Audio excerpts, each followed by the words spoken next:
Bismillahirrahmanirrahim. Assalamualaikum warahmatullahi wabarakatuh. Perkenalkan, nama saya Muhammad Bayu Robi Madafi, mahasiswa unsur non-reguler semester 3, NPM 7420120162. Di sini saya akan mereview pertemuan keempat hukum pidana lanjutan, bab 2 tentang penyertaan atau naming.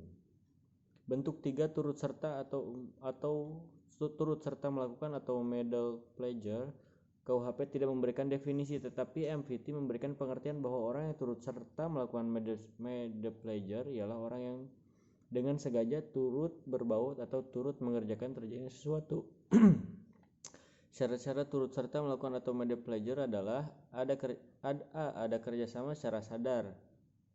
Kerjasama di sini harus ditujukan pada suatu perbuatan yang berupa kejahatan.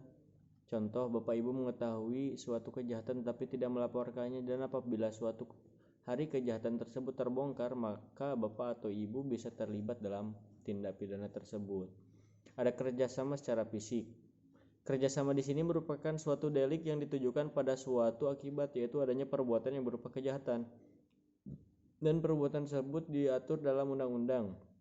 Contoh, Tony, Ali, Andi melakukan kejahatan mencuri laptop di ruang laboratorium. Dalam aksinya, Tony dan Ali yang mencokel jendela dan membawa beberapa printer, sedangkan Andi menunggu di mobil mengawasi situasi dan kondisi sekitar laboratorium. Dan ini adalah bentuk kerjasama secara fisik. Di dalam suatu tindak pidana tidak hanya dilakukan secara aktif, tetapi secara pasif pun bisa terjerat. Bentuk keempat, penganjur atau with looking, yaitu orang yang menggerakkan orang lain untuk melakukan suatu tindak pidana dengan menggunakan sarana-sarana yang ditentukan oleh undang-undang. Jadi antara penganjur dengan menyuruh melakukan hampir sama, yaitu adanya usaha untuk menggerakkan orang lain sebagai pelaku material atau autor materialis. Perbedaannya adalah dalam penganjuran, sarana yang digunakan diatur dalam pasal 55 ayat 1 sub kedua, yaitu diatur secara limitatif atau terbatas. Dalam pembuktian, orang yang membujuk disebut autor intelektualis, dan yang dibujuk atau digerakkan disebut autor materialis. Pelaku materialis atau autor materialis dapat dimintai pertanggungjawaban secara hukum atau dipidana karena melakukan perbuatan dengan sengaja. Bunyi pasal 55 ayat 1 sub kedua, yaitu mereka yang memberitahu menjanjikan sesuatu dengan menyalahgunakan kekuasaan atau martabat dengan kekerasan, ancaman atau penyesatan, atau dengan memberi kesempatan, sarana atau keterangan dengan menganjurkan orang lain supaya melakukan perbuatan. Contoh yang memberi atau menjanjikan sesuatu adalah, Pak Dadang mau gak nilai bagus, kata Ibu Dekan. Asal Pak Dadang tonjok dulu orang yang bernama Saragih.